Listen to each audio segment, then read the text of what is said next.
होली को इस बार खास बनाने के लिए कई खास प्रयोग भी किए गए हैं। इस बार मार्केट में सोने वाली गुजियों की खूब चर्चा हो रही है, तो लखनऊ में बाहुबली गुजिया लोगों में आकर्षण का केंद्र बनी है, तो कहीं पर 1 लाख की पिचकारी की भी चर्चा हो रही है। होली के अनोखे रंग से जुड़ी हुई ये रिपोर्ट देखिए।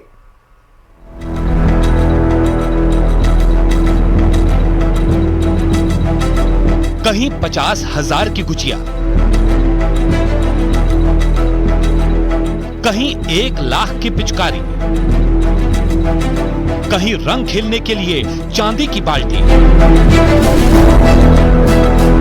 इस बार की होली को खास बनाने के लिए बाजार में गोल्डन गुजिया लोगों का आकर्षण का केंद्र बन चुकी है। यूपी के गोंडा में सोने चांदी के वर्क से तैयार की गई इस शाही गुजिया ने धमाल मचा दिया है। बाजार में आई ये गोल्डन गुजिया न सिर्फ स्वाद में नंबर 1 है, बल्कि इसकी कीमत भी हैरान करने वाली है। इस गोल्डन गुजिया के 1 किलो की कीमत है 50,000 रुपए। इसे 1, 2 और 4 पीस के भी पैक में तैयार किया गया है। इस बार गौरी स्वीट्स लेकर के आया तरह तरह की गुजिया, जो कि 580 से लेकर के 50,000 रुपए किलो तक की है। 50,000 रुपए किलो में आपको गोल्डन गुजिया मिलेगी, जिसमें सोने का वर्क होगा, स्वर्ण भस्म होगी, हिमाचल से आया हुआ चिलगोजा होगा, कश्मीरी केसर होगी। दुकान के मालिक के मुताबिक इस गोल्डन गुजिया को 24 कैरेट सोने के वर्क से सजाया गया। इसमें खोया, केसर, पिस्ता, काजू, बादाम और विदेशी मेवे डाले गए हैं। इसके साथ ही ये गोल्डन गुजिया एंटी बैक्टीरियल गुणों से भरपूर है और सेहत के लिए भी फायदेमंद है। यही नहीं, इसकी पैकेजिंग भी इतनी शानदार है जैसे कोई ज्वेलरी बॉक्स हो। गुजिया की खासियत ये है 24 कैरेट गोल्ड से वर्क लगा हुआ है, पिस्ता है, चिलगोजा है और कश्मीरी केसर है। और जो स्टफिंग है वो स्पेशल ड्राई फ्रूट से स्टफिंग है। कुछ और चीजें हैं जो भी स्टफिंग की गई हैं, जिससे टेस्ट और स्वाद दोनों के लिए फायदेमंद है। अब जरा लखनऊ की इस बाहुबली गुजिया को देखिए। इस गुजिया ने इंडिया बुक ऑफ रिकॉर्ड्स में सबसे बड़ी गुजिया के तौर पर अपना नाम दर्ज करा लिया है। महाकुंभ की थीम पर बनी ये गुजिया इतनी भारी भरकम है कि पूरा परिवार भी इसे खत्म न कर पाए। 5 किलो की एक गुजिया है। ये वर्ल्ड की लार्जेस्ट गुजिया है। 26 इंच का इसका जो है लार्जेस्ट गुजिया है। 26 इंच की इसकी लेंथ है। उसके अलावा साथ ही साथ 5 केजी का वेट है। उसमें केसर पड़ा है, बादाम पड़ा है, खोया पड़ा है और हर अन्य तरह के मेवा, किशमिश हो गया, सारी चीजें इसमें पड़ी हुई हैं। होली के मौके पर लखनऊ से एक और तस्वीर आई है। चांदी से बनी इस पिचकारी की कीमत 1 लाख रुपए बताई जा रही है। इस दुकान पर न्यू कपल्स को पहली होली खेलने के लिए चांदी की बाल्टी और पिचकारी मिल रही है। यही नहीं, लड्डू गोपाल को चढ़ाने के लिए चांदी के लड्डू भी बनाए गए हैं। एक सिंबल के रूप में, एक प्रतीकात्मक याददाश्त के रूप में, जो 9 दंपत्ति होते हैं, जो मायका पक्ष होता है वो ससुराल पक्ष को देता है। लखनऊ के पास बाराबंकी में योगी और मोदी की तस्वीर वाली पिचकारियां लोगों के आकर्षण का केंद्र बनी हैं। बीकानेर में त्योहारी सीजन में मिठाइयों की दुकानों में जबरदस्त भीड़ उमड़ रही है। स्थानीय लोग तो मिठाइयां खरीद ही रहे हैं, पर्यटक भी मिठाइयों को जमकर खरीद रहे हैं।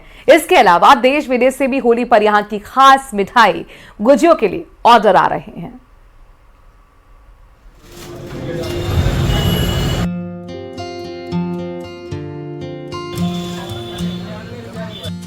त्योहार हो या बीकानेर की मिठाइयों का जिक्र ना हो तो और त्योहार फीका सा लगता है। मिठाइयों नमकीन के लिए बीकानेर का नाम पूरी दुनिया में है।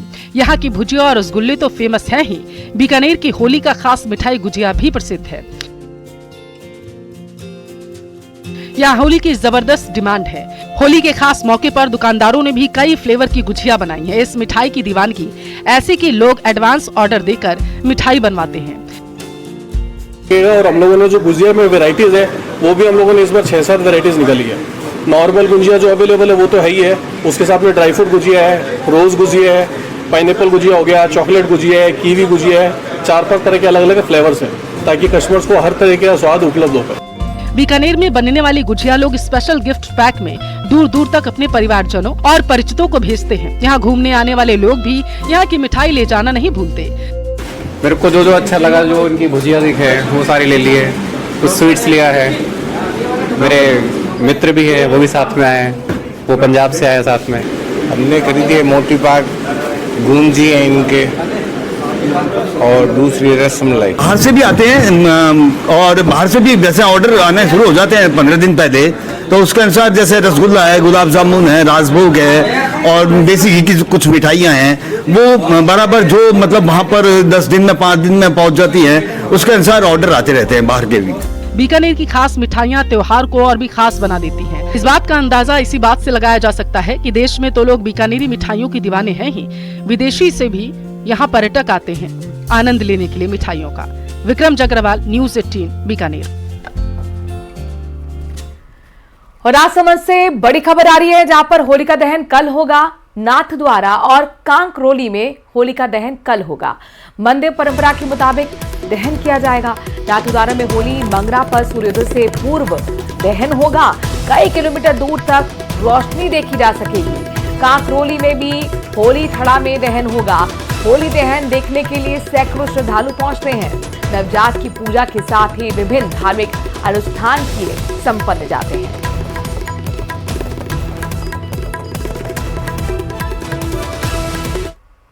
संभल जामा मस्जिद कमेटी ने भी जुमे की नमाज के लिए नए वक्त को लेकर कई दिनों तक मंथन किया है और आखिरकार जुमे की नमाज का नया वक्त तय कर दिया गया है। ये खास रिपोर्ट आपको हम इस पर दिखाते हैं।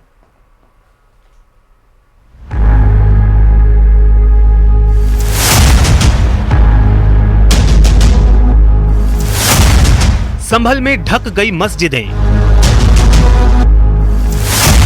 होली पर संभल में तय हो गया जुमे की नमाज का वक्त।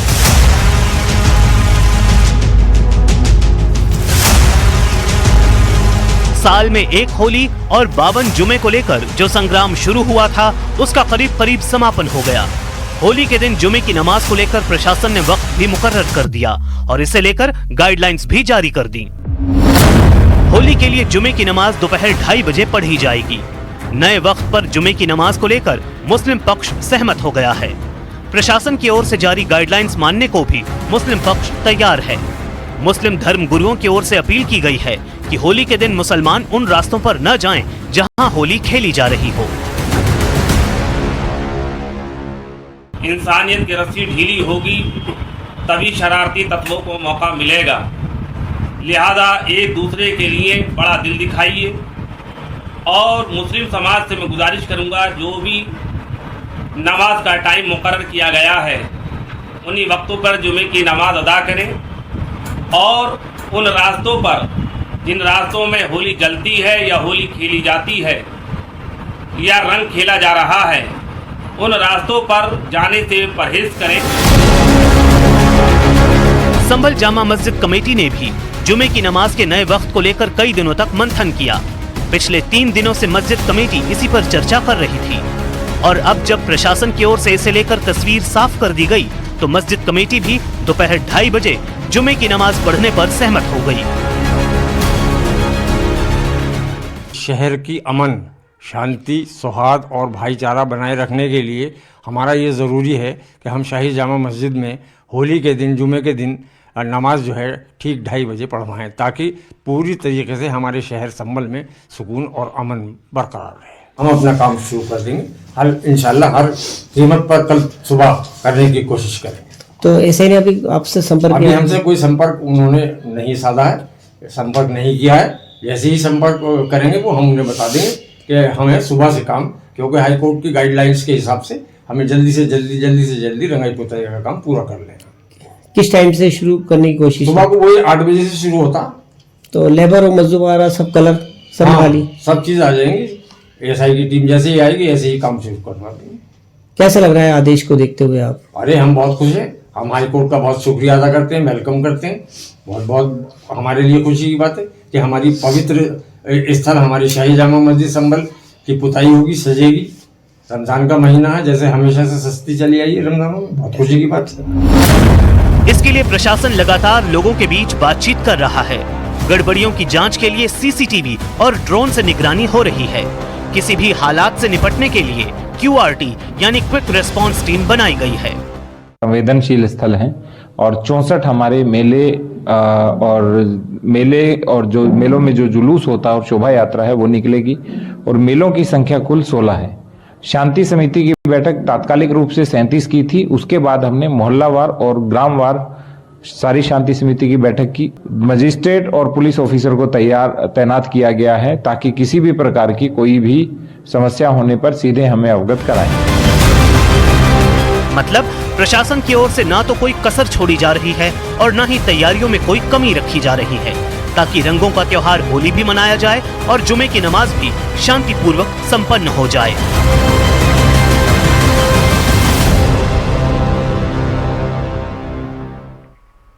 देश में इन दिनों वक्फ की संपत्ति को लेकर विवाद छिड़ा हुआ है। इस बीच एआईएमआईएम के नेता ने नई बहस छेड़ दी है। पश्चिम बंगाल के एआईएमआईएम के प्रदेश अध्यक्ष इमरान सोलंकी ने बड़ा दावा किया है। उन्होंने कोलकाता के ईडन गार्डन को वक्फ की संपत्ति बता दिया है। उन्होंने कहा कि ईडन गार्डन की जमीन वक्फ की जमीन है। नेता ने यह भी दावा किया कि राज्य सरकार ईडन गार्डन को किराया देती है। आपको बता दें कि ईडन गार्डन देश के सबसे पुराने बड़े स्टेडियम में से एक है।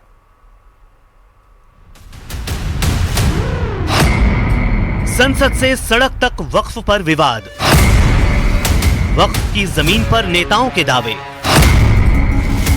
राष्ट्रपति भवन के बाद क्रिकेट स्टेडियम पर दावा, वक्फ की जमीन पर सियासत की फसल। वक्फ की जमीन को लेकर देश में सियासत अपने शबाब पर है। हर किसी की नजर संसद में पेश होने वाले वक्फ संशोधन विधेयक पर टिकी है, तो वहीं पूरे विवाद के बीच कई बयानों से सियासत गर्मा गई है। नया विवाद कोलकाता में शुरू हुआ है, जहां एआईएमआईएम के एक नेता ने नई बहस छेड़ दी है। पश्चिम बंगाल के एआईएमआईएम के प्रदेश अध्यक्ष इमरान सोलंकी ने बड़ा दावा किया है। उन्होंने कोलकाता के ईडन गार्डन्स को वक्फ की संपत्ति बताया है। उन्होंने कहा कि ईडन गार्डन्स की जमीन वक्फ की जमीन है। नेताजी इंडोर स्टेडियम है, आपका भाई ने हमारे बताया कि एक स्टेट हमारे ईडन गार्डन भी है, फोर्ट विलियम प्रॉपर्टी भी है, ये रेस ग्राउंड भी है, ये सारा है। हम नहीं बोले कि हम खाली करके ले लेंगे, बट उसका एक सुलझाव होना चाहिए ना। मैम, वक्फ की जमीन पर ऐसे दावों की झड़ी लगी हुई है। कभी सरकारी तो कभी गैर सरकारी जमीन पर किए जा रहे दावे हैरान करने वाले हैं। ईडन गार्डन्स की जमीन पर दावा किया गया तो टीएमसी भी सख्ते में आ गई। ममता बनर्जी की पार्टी भी एआईएमआईएम के नेता के बयान पर बढ़ती दिख रही है। ईडन गार्डन्स, फोर्ट विलियम, ये आर्मी प्रॉपर्टी, कहां से इनको वक्फ मिला? और अगर वक्फ मिला तो ये वक्फ तो हमारा वेस्ट बंगाल वक्फ के अंडर में होता नहीं है, ये आर्मी वर्सेस सेंट्रल वक्फ होगा। पर ये ईडन गार्डन क्या आप लोगों का है? वक्फ बोर्ड का है? वक्फ बोर्ड का था, उसमें 150 रुपया किराया दिया जाता था, ये सीपीएम के जमाने की बात। दुनिया के बड़े क्रिकेट स्टेडियम में शामिल ईडन गार्डन्स की जमीन को वक्फ की जमीन बताने पर बीजेपी ने नाराजगी जाहिर की। बीजेपी नेता अग्निमित्रा पॉल ने ऐसे दावों के चलन को खतरनाक बताया।